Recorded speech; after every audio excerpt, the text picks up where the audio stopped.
Hello and welcome to Tech Deals. Zen 3 is here. We have an official launch date, November 5th. We have official product names. They are the 5000 series of CPUs. We have prices ranging from $300 to $800 and many more details. This is an unscripted video, so if it's long, I apologize. But I've got my handy laptop here. I have AMD's press deck. I'm going to go through them one at a time, and I'm going to talk to you today about the specific details of these CPUs, give you my initial thoughts and recommendations on what you might want to focus on, because all four CPUs being announced are not equal, and then, of course, we will take a look at them when they launch on November 5th. We have benchmarks provided by AMD, but there are no third-party benchmarks at the moment, so we have to go off of what AMD provides, which of course is going to be a best-case scenario. That's what all manufacturers do. But I'll give my thoughts, read a little bit between the lines, because I've spent a lot of time with the existing Ryzen CPUs, and hopefully by the end of this, we will have all learned something.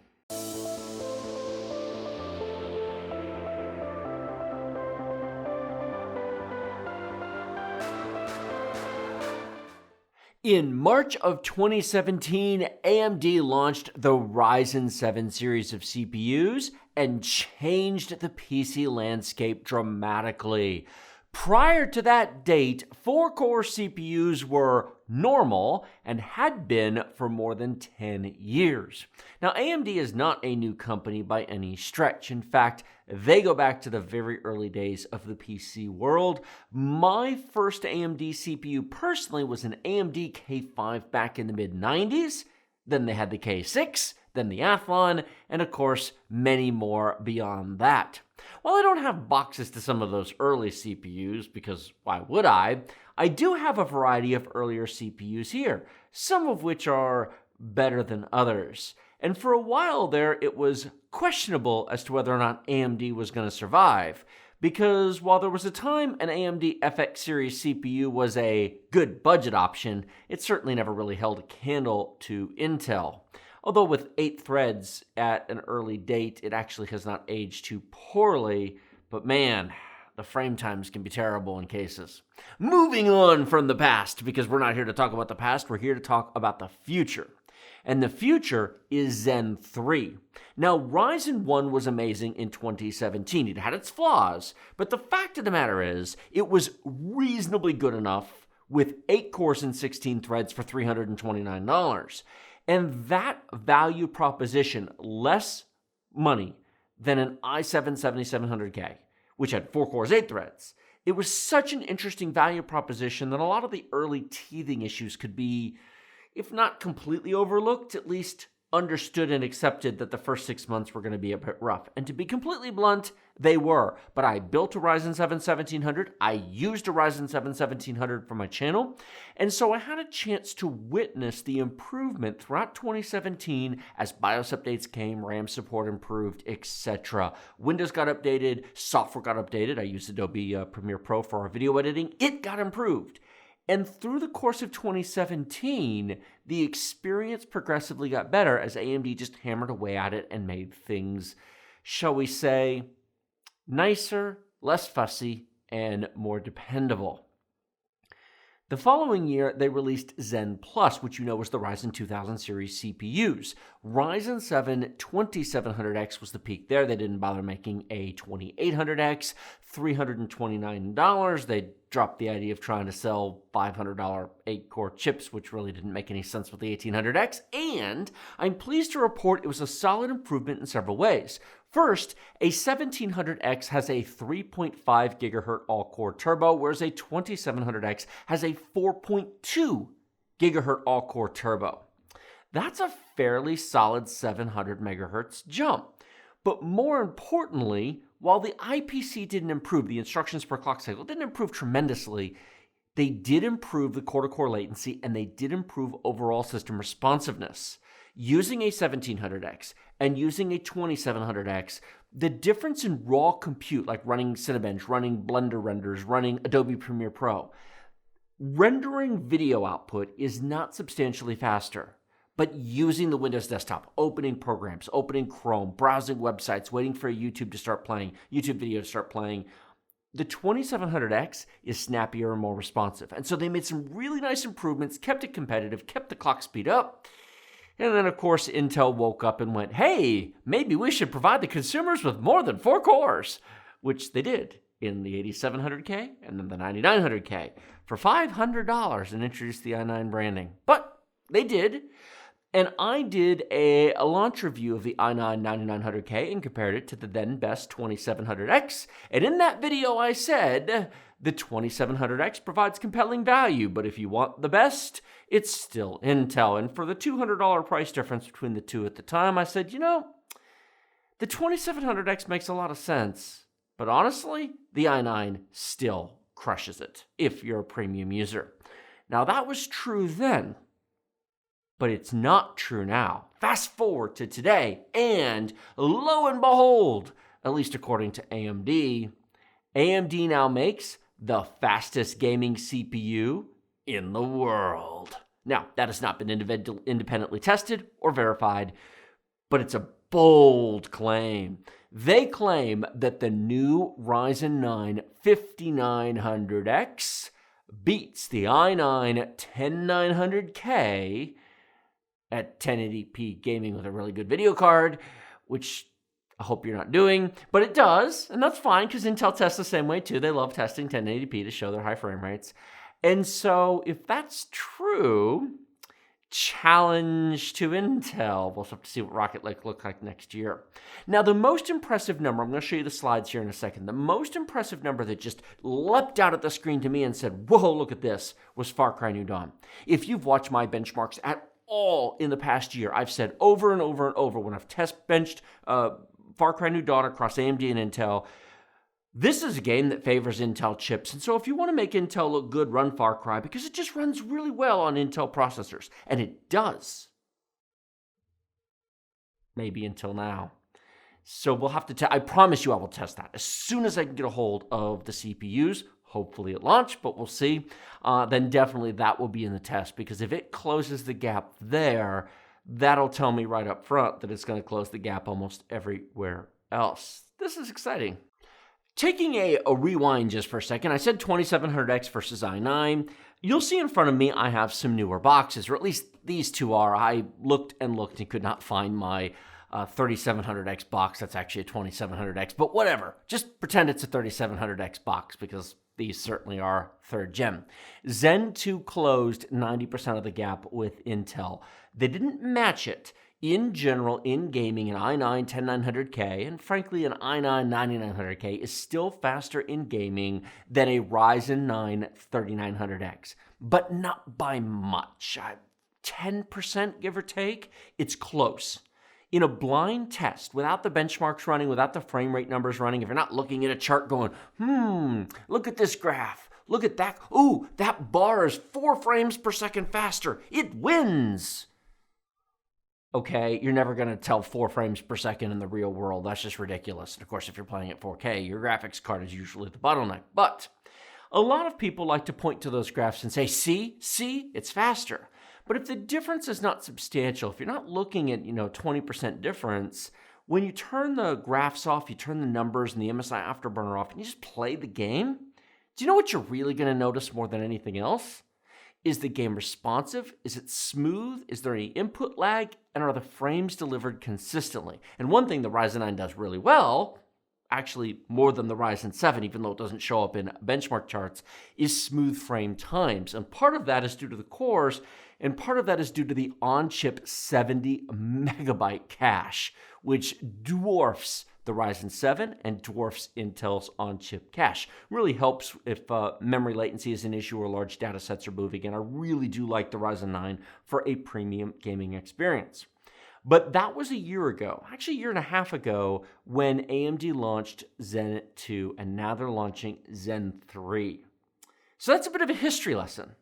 And now we have to look forward to see what this accomplishes. Now, I'm going to go full screen here. I'm going to show you the slides, and we're going to talk through. I know that was a long intro. I said this was unscripted. That was a long intro, but I wanted to talk a little bit about where AMD came from, what they did in 2017 and beyond. And I have to honestly tell you, I'm excited because we've got a real race right now between Intel and AMD, and the only winner of this race is you. And us, because frankly, we love making content on this stuff. But the truth is, whether you buy a Ryzen 9 or an i9, or a Ryzen 7 or an i7, or a Ryzen 5 or an i5, the fact that both companies are rapidly iterating and rapidly coming out with content and improving year after year rather than 10% improvements for 10 years, Intel, the fact that they're doing that means that you get improving products at a rapid rate, and just frankly, all of us as consumers are the winner. Even Intel, who's kind of had their butt handed to them in the past year by AMD. Here's the funny thing. A lot of people keep saying Intel is dead. Intel's making record profits. There is nothing like competition to kick a company in the butt and say, hey, be better. And they have been. They've been iterating. They've dropped prices. They've improved their products. And they're making more money today than they did 3 years ago when they were sitting on their butts. So everybody wins, even Intel.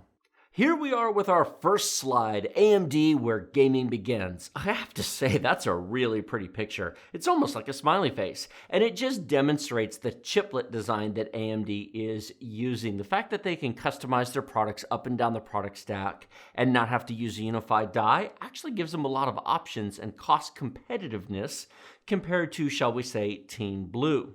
This next slide is simply meant to demonstrate the fact that third generation of Ryzen, otherwise known as Ryzen 3000, was a step above the normal progress of improvement that has occurred over the past X number of years. A little bit of a dig at Intel here, but the truth of the matter is first to second gen Ryzen was not a huge leap. Going from a 1700X to a 2700X, it was nice. It was a small improvement, but it wasn't going to blow your skirt up. But the truth is a 3700X was a noticeable improvement.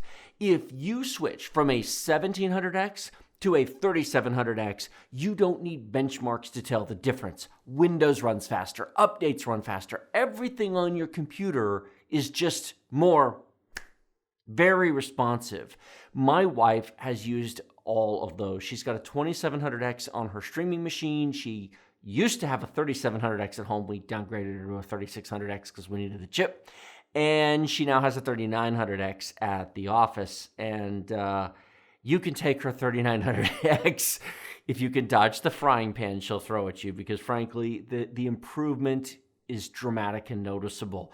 It doesn't show up in benchmark charts very well. If you look at benchmark numbers, you think, what's the big deal? Use them, and then you'll understand.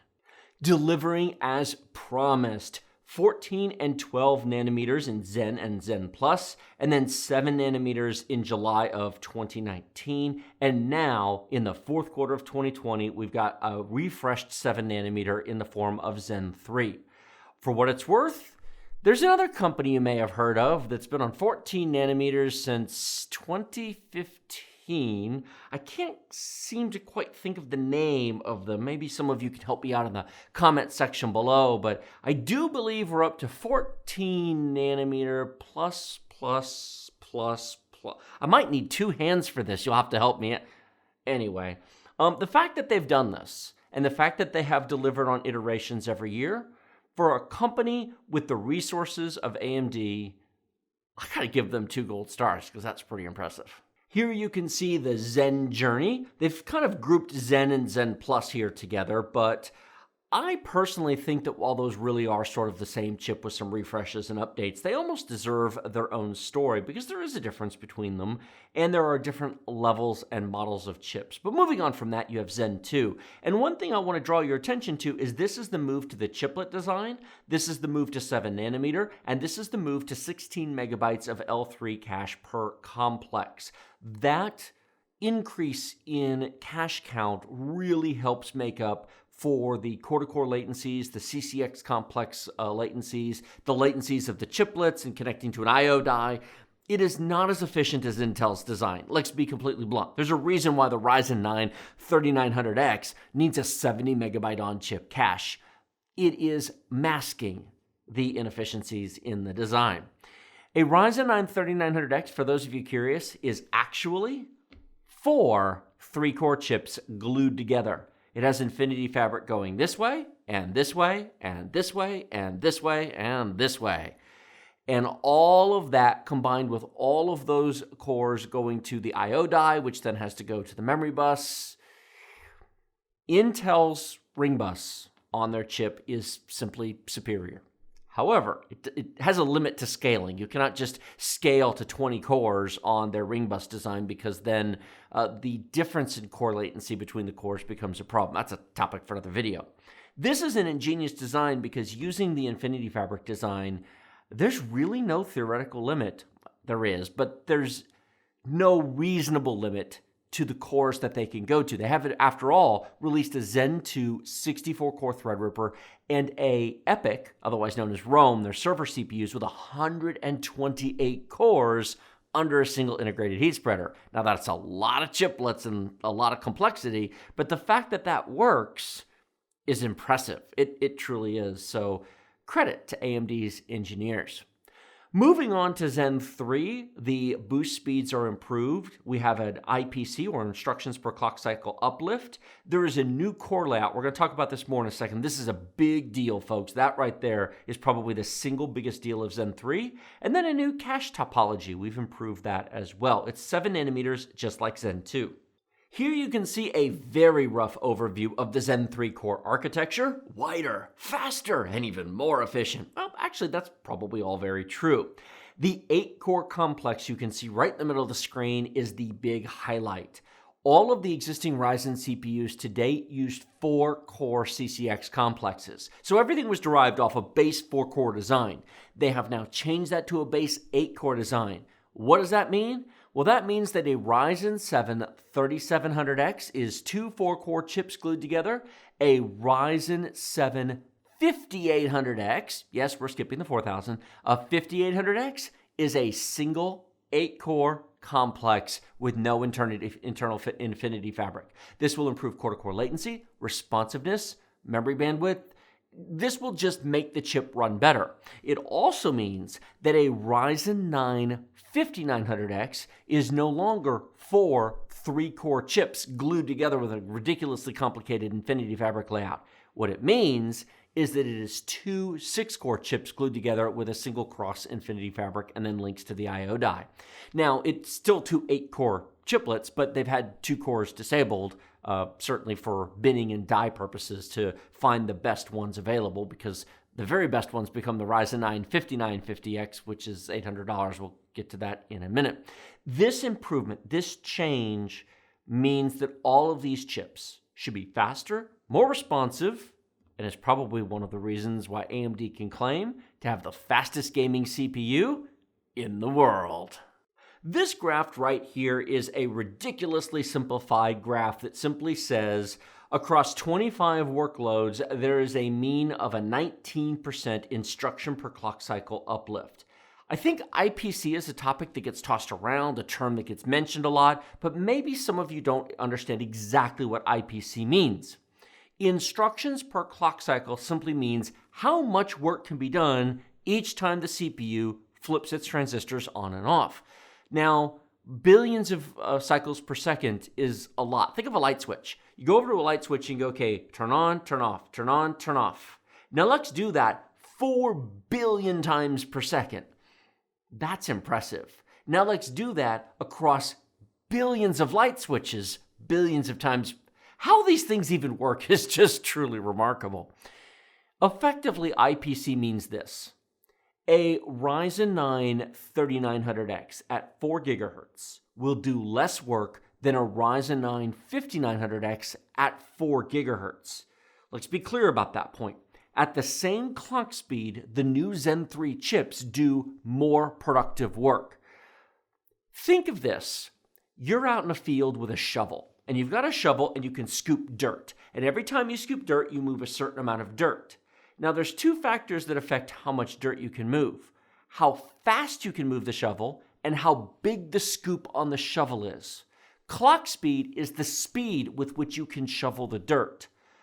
IPC is how big the shovel is. If you can make the shovel 19% larger, then you can move 19% more dirt without improving your speed. Now, if you can improve your speed and the size of the shovel? Well, now you see we're going with this because the boost speeds on Zen 3 are higher than Zen 2, and the shovel was made bigger. This graph shows the change in CCX layout. In Zen 2, we've got two 4-core chips essentially glued together with the cache in the center. In Zen 3, we have 8 cores in a single module with a combined 32 megabytes of level 3 cache, and then of course all the stuff at the bottom. This is a very important point. In Zen 2, 4 cores can access 16 megs of cache. If they want to access the other 16 megs of cache, they have to go through Infinity Fabric. There's a latency penalty in doing so. It reduces the amount of cache available to each individual core without a latency penalty across the Infinity Fabric. On Zen 3, cores now have direct access to 32 gigabytes of cache without any latency penalty. That is going to make a difference. Not across every application, every game, every program, but it is going to make a difference, and it's part of the reason of the IPC uplift in Zen 3. Leadership power efficiency. I honestly have to say this one's a bit of a dig towards Intel, because Intel has preached their efficiency gains and their low-power chips and laptops and Ultrabooks and ZenBooks for a number of years, and the fact that AMD is currently winning this battle is, shall we say, rather interesting. I do want to call your attention to the fact that the largest gain was the move from first-generation Ryzen, otherwise known as Zen, to Zen 2. We had a 2x improvement in performance per watt. Going to Zen 3, it's still an improvement, but it's not the same big leap forward. Now, this is understandable. From Zen to Zen 2, we went from 14 nanometers to 7. But on Zen 3, we're still at 7 nanometers. So what were you expecting? Having the power cost? That's not how any of this works. But we should see a nice power reduction for the same performance when Zen 4 comes on 5 nanometer. This right here has to burn a little bit over on Team Blue. Now let me just preface this right up front by saying I like the i9 10900K. I mean, I know it uses a lot of power and it's not the cheapest thing in the world, but the truth of the matter is, having spent a reasonable amount of time since May of 2020 using the thing, it's fast. It's incredibly responsive. You open programs, you open a web browser, you launch a game, you run updaters, Windows Update, virus scan, you've got music in the background, you're playing a YouTube video. It is very responsive. I love Ryzen, but the truth of the matter is, the i9 10900K is a touch faster and is a touch more responsive than the Ryzen 9 3900X. Not by a lot. I can tell the difference going back and forth between them because I literally have both machines sitting next to each other, and I can walk over to one and do something and walk to the other and do something, and I can kind of go, and I could. So when you're looking at it that closely, you can kind of sort of start to pick out what each one does well. You can almost over pick out what they do well, because if you're just using one, the differences become pretty. If I was to be honest, they're minor. The truth is you'd be happy with either one. However, the fact that AMD is now claiming 2.8 times power efficiency per watt over the i9 10900K with the Ryzen 9 5900X, that's a lot. And yes, the i9 10900K uses stupid levels of power, so advantage AMD. Introducing the Ryzen 9 5900X 12 cores, 24 threads, up to 4.8 gigahertz boost, 70 megabytes of level 2 and 3 cache. That's the same as the 3900X, and a 105 watt TDP. That is also the same as the 3900X. It is a faster max boost. Here's what we don't know. What we don't know is, what is the typical all-core boost? What does it really do when you're playing games? What does it really do when you run? A Ryzen 9 3900X in the real world runs at 4.2 gigahertz plus or minus 50 megahertz under most circumstances in most normal workloads. If you put it under a full artificially simulated AVX 512 workload, then yes, it does slow down a bit. It runs about 4.0 gigahertz unless you manually boost it in the BIOS. These are minor differences. So it certainly doesn't run at the speed that is printed on the box.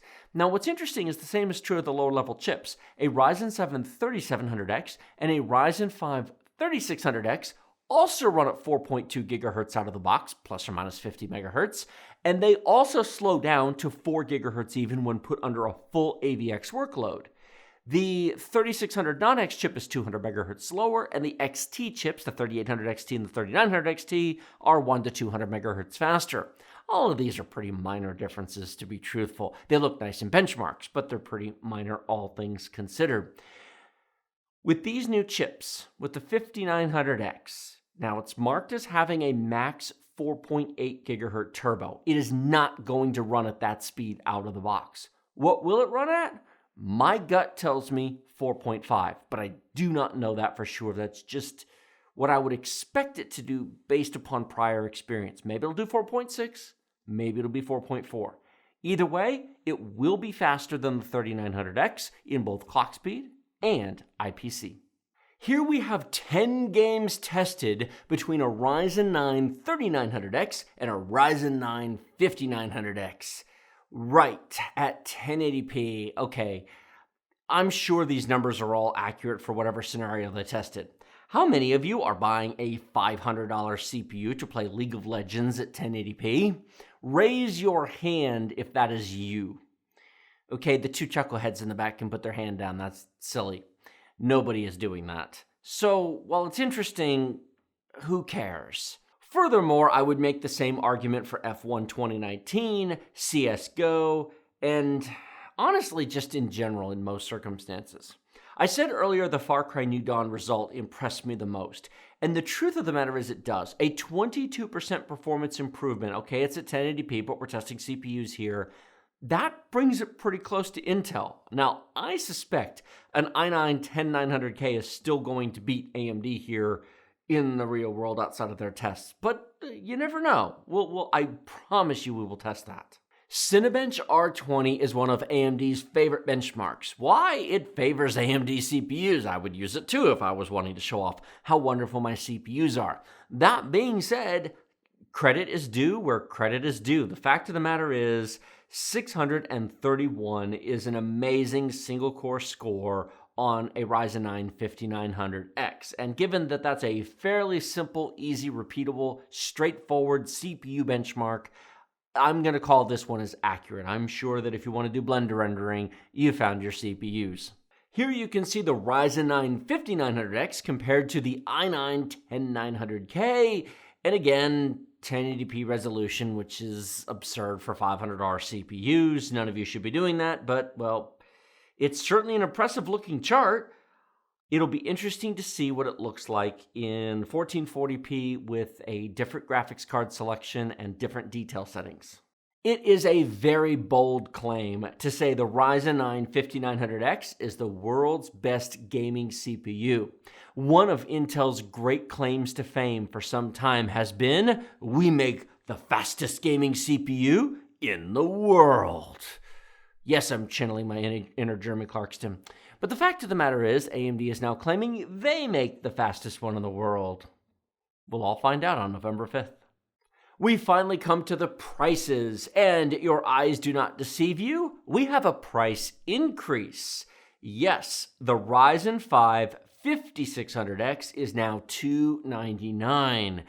The 3600X was $249 at launch. This is a $50 price increase. In fact, we have a $50 price increase across the board. The Ryzen 7 5800X is $449 as compared to the Ryzen 7 3800X, which was $399 at launch. Anybody notice there's no 5700X? Maybe we'll get one in the future after launch. Perhaps they're figuring they don't need to right now with a limited number of dies and supplies. They want to sell the best ones available for the highest price. I don't blame them. AMD could definitely use some profits, but there is a fairly large price gap between $300 and $450, which I'm sure will be filled at some point in the future. But there is no 5700 or 5700X coming at launch. If you want Zen 3 and 8 cores, it's not going to be cheap. And then on the very top of this particular slide, we have the Ryzen 9 5900X, which is $549, a $50 increase over the $499 launch price of the Ryzen 9 3900X.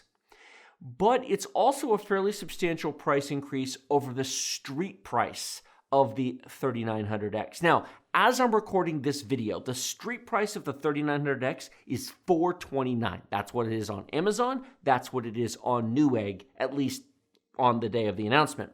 However, over the past couple of weeks and months, it has been less. We've done live streams all throughout the summer of 2020, and it's been available for between $389 and $409 at either Amazon or Newegg at various points throughout the summer. So I'm just going to call its street price or street value roughly $400.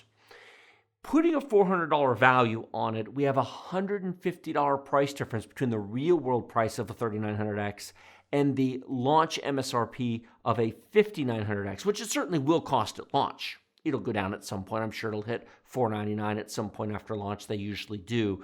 But is it worth $150 more? Well, we'll find out on November 5th, because we definitely will test that. Because one of the questions everybody's going to say is, well, should I go ahead and get Zen 3 or should I buy Zen 2? And is the savings, is the performance worth the extra cost, or should I save the money and get something less expensive?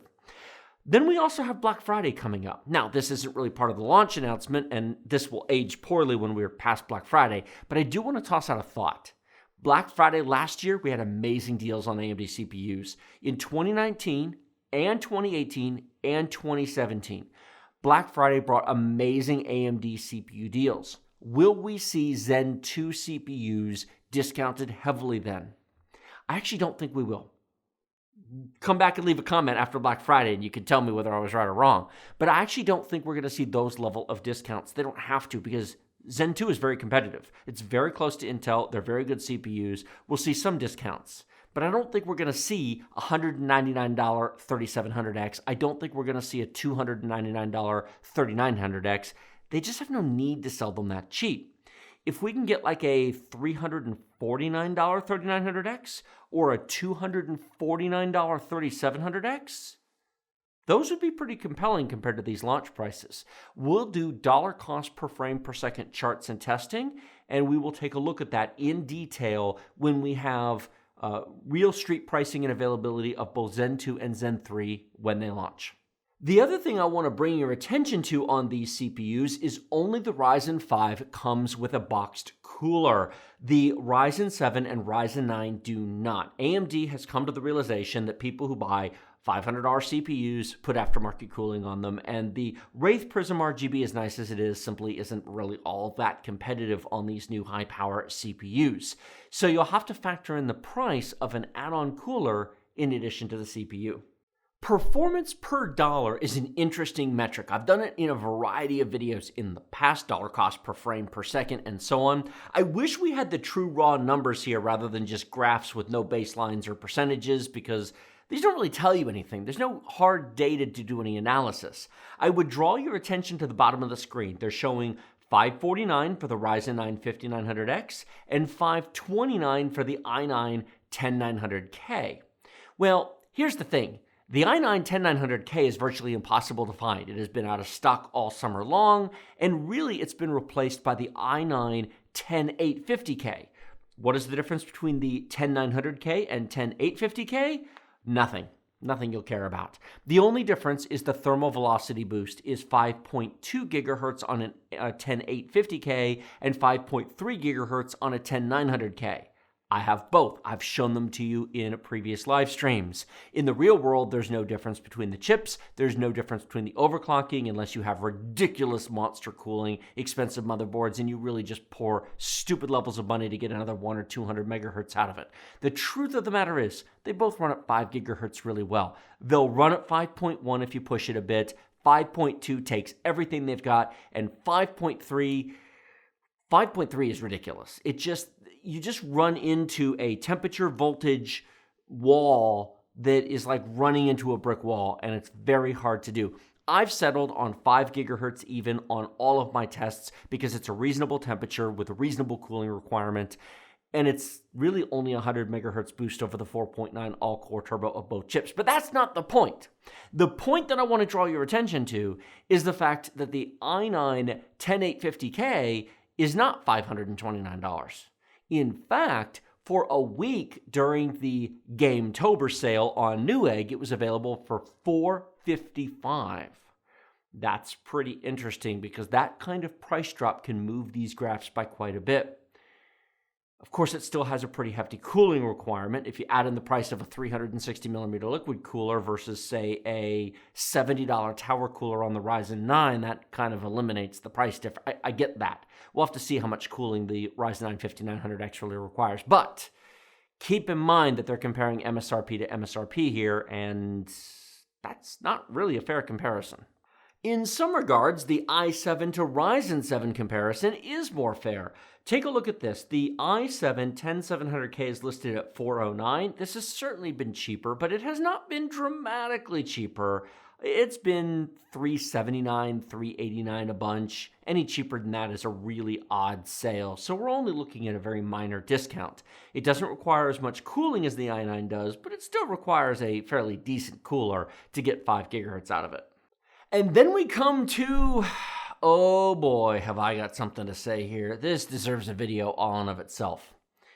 The i5 10600K versus the Ryzen 5 5600X for $300 each.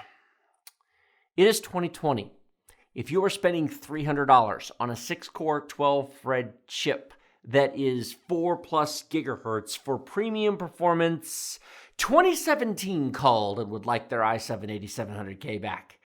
Last but certainly not least is the Ryzen 9 5950X, 16 cores, 32 threads, and holy smokes, 4.9 gigahertz up to max boost speed. Translation, 4.6, maybe all core unless you overclock it. But depending on the power delivery and depending on the motherboard you have and depending on the cooling you have, maybe you can overclock it. Can you manually overclock it to 5 gigahertz? I am willing to bet no, but I am prepared to be surprised. We will try. I will put a decent large cooler on it and find out. Because if you can get 16 cores and 32 threads at 5 gigahertz, even if you have to throw a 360mm liquid cooler on it, that'll be mighty impressive. And for content creators, this may very well make Threadripper or Cascade Lake X unnecessary, unless you need the quad-channel RAM and the PCI Express lanes for something else. But from a raw performance point of view, I've used a number of Threadrippers, and this may very well provide a reason to skip those this time around. The only downside? Price. AMD provides a content creation performance and a gaming performance chart between the 3950X and the 5950X. And you could pause the video if you want to see it, but moving on. Now they compare the i9 10900K with the Ryzen 9 5900X. For what it's worth, consider the fact that the i9 10850K, which is what we should be talking about, has been around $450 at times over the course of the past month. And this is an $800 CPU from AMD. What are they showing and comparing? I don't know. Moving on. Unlike with Zen 2, all the CPUs are launching at the same time, available November 5th for $799. Perhaps one of the most surprising aspects of this entire launch, no new motherboards. That is right. The X570 and the B550 are it when it comes to the AM4 platform. The Zen 3 chips are the last of AM4, and the 500 series motherboards are the last of the motherboards. There will be BIOS updates, but no new chipset. The 600 series, the X670 and the B650 will be Zen 4 and AM5 in about a year.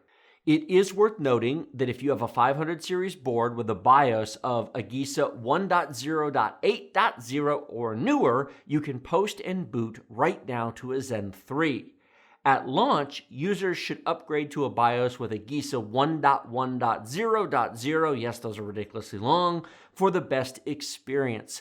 So there have been motherboards available for some time now that came out of the box ready to run for these. Most, if not every single B550 board out of the box should support Zen 3 without a problem. Early X570s will not. However, a large number of X570s come with BIOS flashback where you can Update the BIOS using a USB thumb drive with a specifically named BIOS file put into a very specific USB port. Press a button, and it updates the BIOS for you. And of course, if you're upgrading from an older CPU, then you should upgrade your BIOS before you upgrade your CPU, because otherwise it doesn't work the other way around. It is important to note that AMD has backtracked on their original comments from earlier in the year. The original guidance that AMD offered was no Zen 3 on 300 or 400 series chipsets. They have reversed that. That announcement's not really new, and they will be supporting Zen 3 on select 400 series boards. It's up to the motherboard manufacturer as to whether or not the motherboard manufacturer wants to update them. It is also important to note that the 400 series will not support Zen 3 at launch.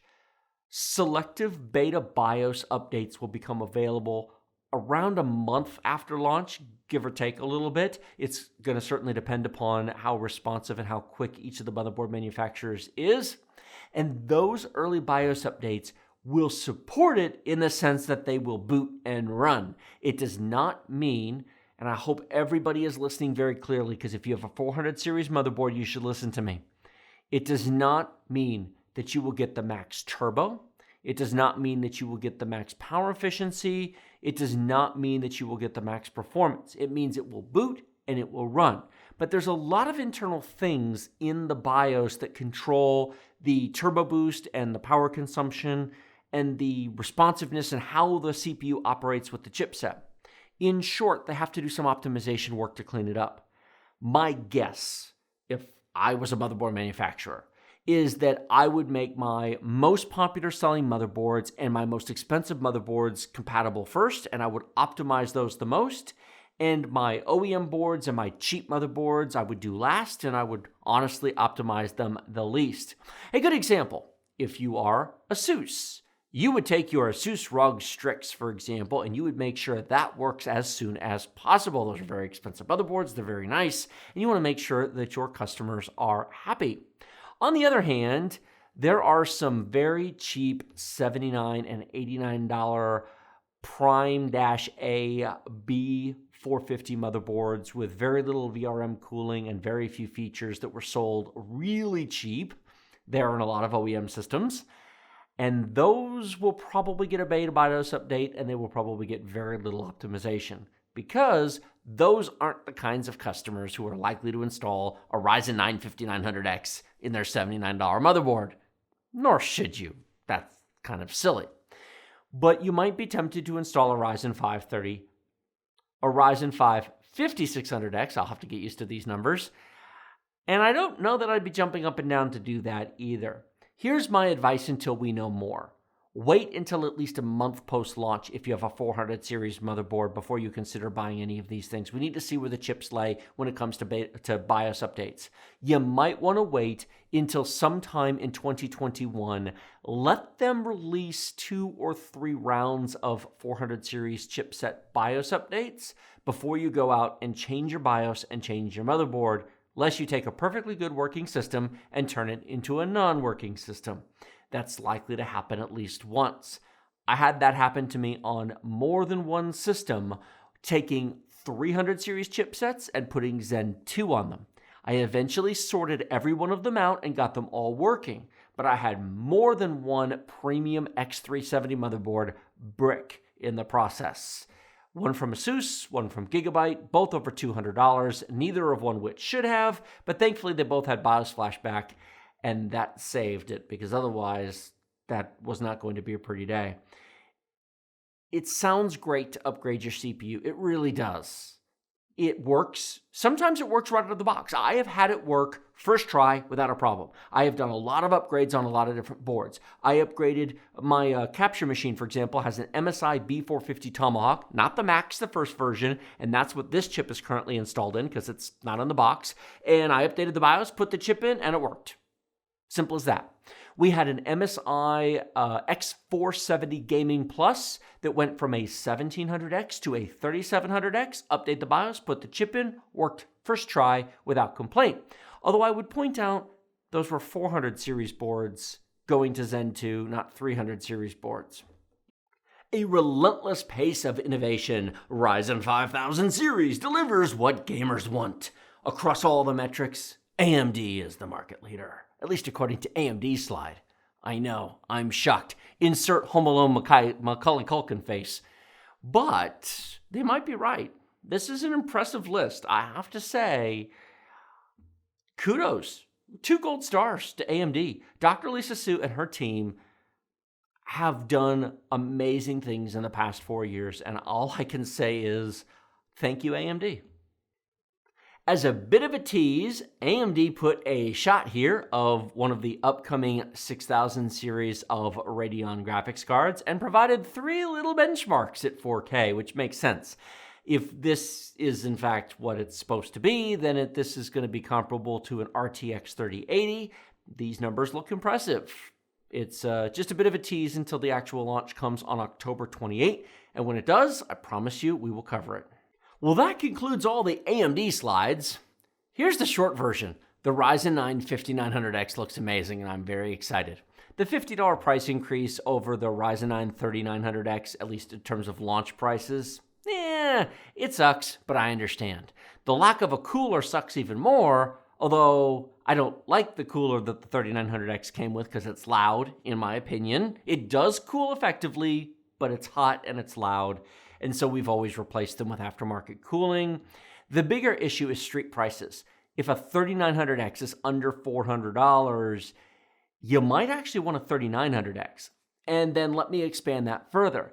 If you have a 300 or 400 series motherboard, you may have to go with Zen 2 if you want an upgrade, because if you have a 300 series, then Zen 3 isn't even an option and probably never will be, unless something changes, but probably not.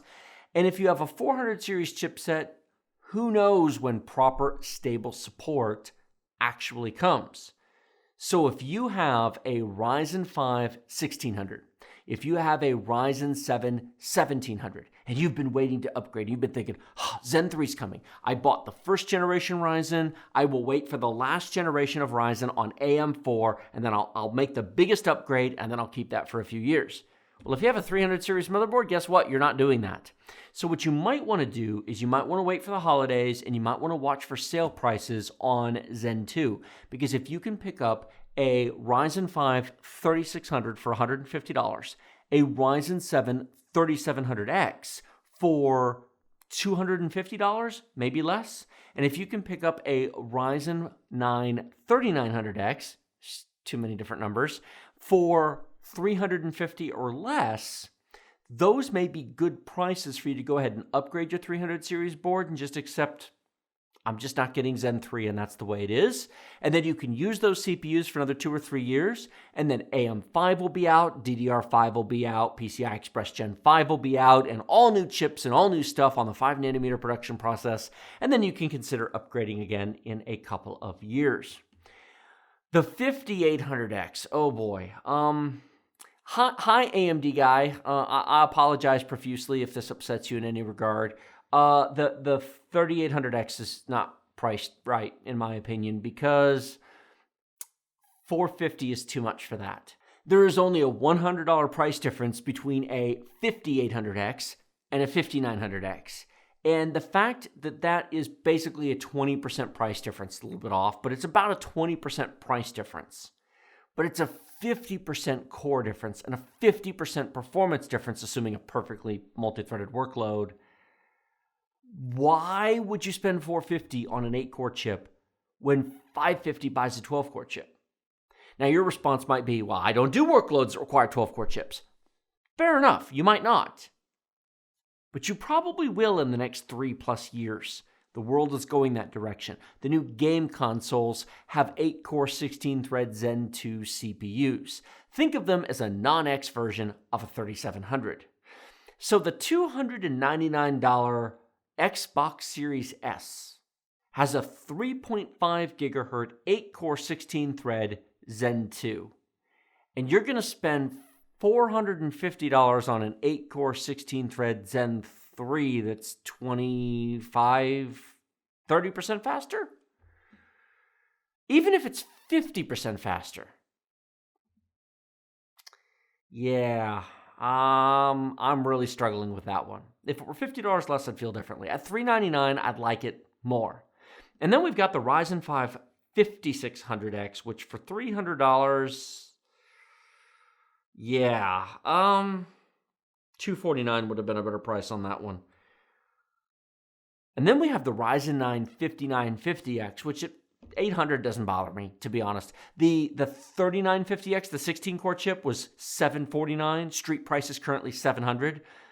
I would not spend $700 on a 3950X right now. I don't even know if I'd spend $600. I'd have to really think about it. If you're at that level, if you have a need for 16-core chip, which just pure gamers don't right now, they will eventually, but not within the next couple of years. That's really reaching. It's nice. If you have the money, go for it. But the thing is, if you've got the kind of need that requires a $700-ish processor, $750 and $800 are the same number effectively. You're putting them in a $250 motherboard. You're putting 64 or 128 gigs of RAM. You have multiple terabytes of storage. You have a really nice video card. You have a nice case and a power supply. Because if you're buying a 16-core chip, you run a YouTube video and do 4K 60 frame per second video uploads. I mean, it doesn't really have any use beyond content creation, software development, etc.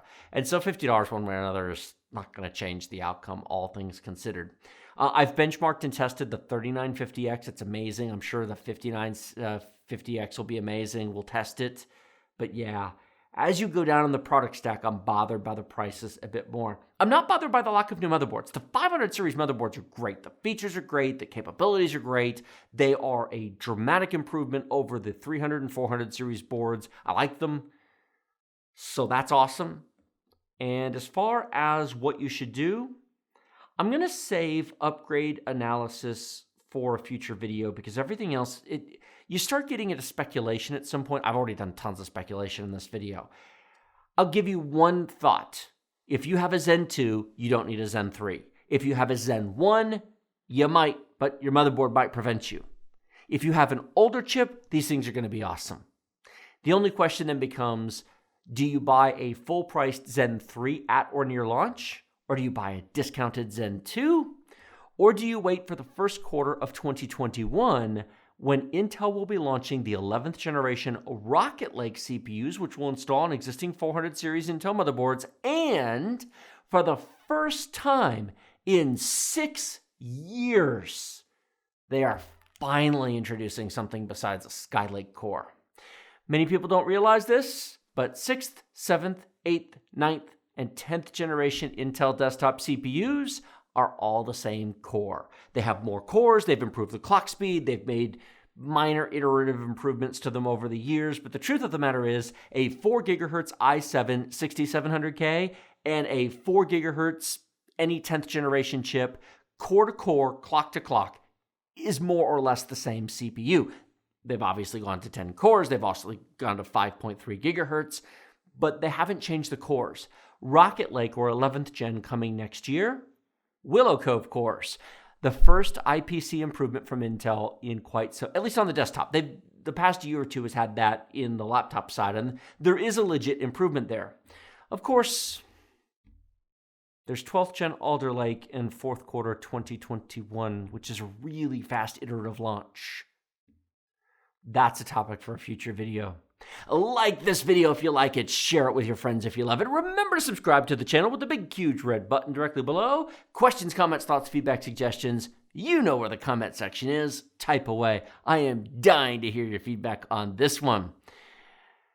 And then there's links in the video description below, which I will link to what I can. Obviously, the Zen 3 stuff doesn't exist, but I can link to the Zen 2, and as stuff goes on sale. If you found this video helpful, useful, informative, and interesting, those are affiliate links to Amazon, Newegg, and eBay. They support the channel at no extra cost to you if you click them before you buy something, even if it's a jar of peanut butter. Believe it or not, it does help. We get paid a commission on it, and it helps us do all this cool stuff, including this sponsor-free video, which took me a while to do because I did not script it. I just got here with the laptop and all the notes and started talking.